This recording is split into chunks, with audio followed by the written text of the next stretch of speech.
نحمده ونصلي ونسلم على رسوله الكريم اما بعد فاعوذ بالله السميع العليم من الشیطان الرجیم بسم اللہ الرحمن الرحیم۔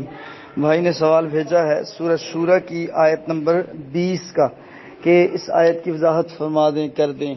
تو میں اپنے بھائی سے التماس کرتا ہوں کہ اس آیت ہی کی طرح یعنی کہ اسی کے مضمون کو اللہ تعالیٰ نے سورہ بنی اسرائیل کی آیت نمبر 18 میں بھی ذکر کیا ہے،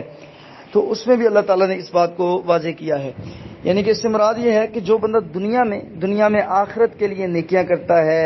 ذخیرہ اندوزی کرتا ہے آخرت میں اپنی نیکیوں کی، اس کی ایک نیکی کو اللہ تعالیٰ 10 گنا سے لے کے 700 گنا تک بڑھا دیتے ہیں۔ اس کے صدقات کو، اس کی خیرات کو، اس کے حسنات کو، اس کے اخلاق کو، اس کے کردار کو، اس کی نماز کو، اس کے نوافل کو،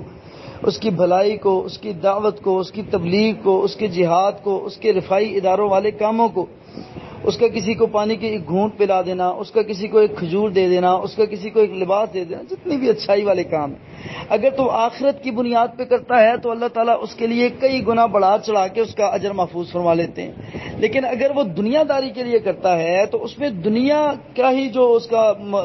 مراد ہے، مقصود ہے، وہی ملے گا، اور وہ بھی یقیناً نہیں ہے کہ سارے کا سارا جو وہ چاہتا ہے اتنا ہی ملے گا۔